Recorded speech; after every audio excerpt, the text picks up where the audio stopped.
Kebayang nggak sih gimana kira-kira bentuk ruang kelas di masa depan?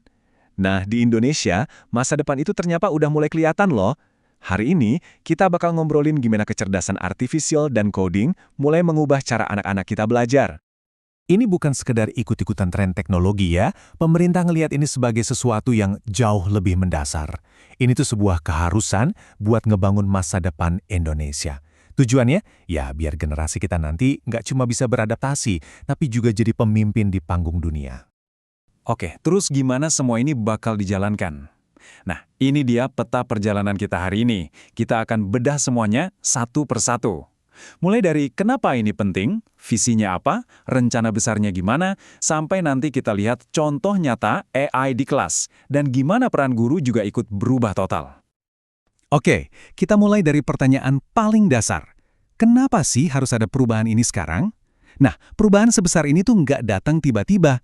Ada dorongan-dorongan kuat baik dari luar negeri maupun dari dalam negeri yang ngebuat sistem pendidikan kita ini harus mau nggak mau berevolusi.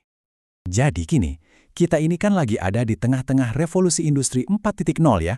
Di era ini, skill digital itu udah bukan lagi pilihan tapi kewajiban. Nah, rencana pembangunan jangka panjang nasional kita sadar banget soal ini. Ada gap atau kesenjangan keterampilan yang harus cepat-cepat kita tutup, biar Indonesia bisa bersaing di tingkat global. Lihat angka ini deh, 43.34. Ini skor Indeks Masyarakat Digital Indonesia. Artinya apa sih? Gampangnya gini, kita ini udah jago banget pakai gadget, tapi kita belum maksimal memakainya untuk hal-hal yang produktif, yang bisa menghasilkan nilai ekonomi. Nah, inilah lubang yang mau ditutup lewat pendidikan. Oke, pertanyaannya sekarang, apa sih yang bakal dipelajari anak-anak kita dengan visi pendidikan baru ini? Yang jelas, ini bukan cuma sekedar belajar ngetik kode program loh, jauh lebih dalam dari itu. Nah, jantung dari kurikulum baru ini adalah konsep yang namanya berpikir komputasional atau computational thinking. Jangan terkecoh sama namanya ya. Ini bukan cuma buat calon programmer. Ini tuh sebenarnya cara kita memecahkan masalah, gimana caranya kita bisa berpikir lebih logis dan terstruktur. Mirip-mirip cara kerja komputer. Cara berpikir ini punya 4 pilar utama. Pertama, dekomposisi. Ini artinya kita pecah masalah besar jadi potongan-potongan kecil biar gampang diurus. Kedua, pengenalan pola. Kita cari-cari kesamaan atau tren. Ketiga, abstraksi. Artinya kita fokus saja ke informasi yang paling penting, yang nggak relevan kita singkirin dulu. Dan yang terakhir, algoritma. Kita susun deh solusi langkah demi langkahnya. Kerennya, 4 pilar ini bisa dipakai di mana aja. Mau di pelajaran seni, ekonomi, bisa semua. Dan yang paling penting nih, harus kita garis bawahi, kebijakan ini tuh bukan melulu soal teknologi, tapi juga soal nilai. Tujuannya bukan cuma nyetak teknisi jago, tapi lebih ke ngebentuk inovator yang punya etika, yang sadar betul kalau teknologi itu harusnya dipakai buat kebaikan umat manusia. Wah, ini kan rencana yang super ambisius ya. Pertanyaannya, gimana caranya negara sebesar Indonesia bisa menerapkan ini secara merata? Nah, pemerintah lagi nimbang-nimbang beberapa pilihan strategis nih. Jadi, ada 3 jalur utama yang lagi dipertimbangkan. Opsi pertama, dijadiin mata pelajaran wajib buat semua siswa. Plusnya, semua pasti dapat. Minusnya, butuh pelatihan guru yang masif banget. Opsi kedua, jadi mata pelajaran pilihan. Ini lebih enteng dari segi sumber daya, tapi resikonya bisa menciptakan kesenjangan baru kan? Nah, opsi ketiga, materinya diintegrasikan aja ke semua mata pelajaran lain. Ini nunjukin relevansinya, tapi tantangannya, implementasinya bisa jadi nggak seragam. Masing-masing memang ada plus minusnya. Tapi, apapun jalan yang nanti dipilih, ada satu hal yang jadi kunci utama keberhasilannya. Satu hal yang disepakati semua pihak, yaitu guru.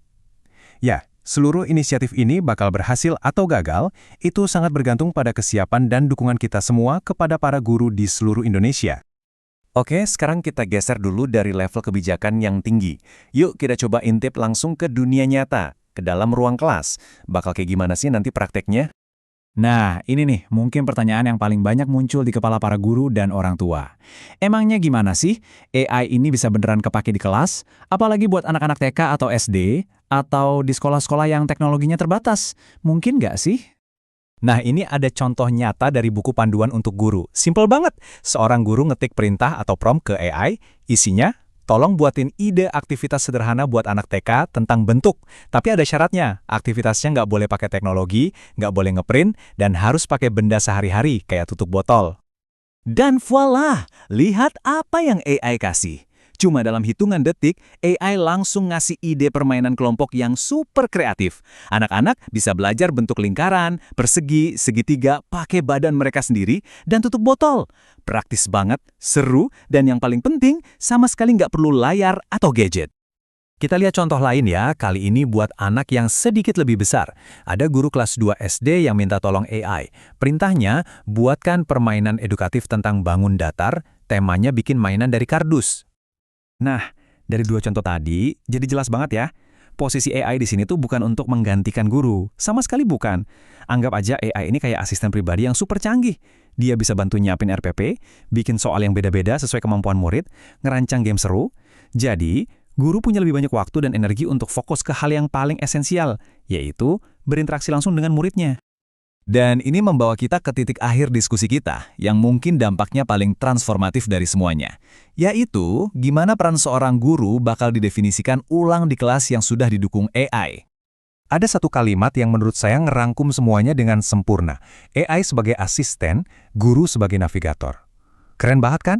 Biarin aja teknologi yang ngerjain tugas-tugas administratif yang berulang. Dengan begitu, guru bisa benar-benar fokus jadi seorang navigator, jadi pembimbing, inspirator, dan membangun koneksi yang kuat dengan setiap murid. Jadi pada akhirnya, ini bukan lagi sekedar perubahan teknologi. Ini adalah pergeseran fundamental tentang cara kita memandang pendidikan. Tantangan terbesarnya nanti bukan soal pasang aplikasi apa atau beli gadget apa, tapi ada pertanyaan yang lebih dalam. Bagaimana kita bisa memastikan bahwa teknologi ini beneran memperkuat dan bukan malah menggantikan hati nurani dari proses belajar itu sendiri, yaitu rasa penasaran, empati, dan hubungan antar manusia. Terima kasih sudah menyimak.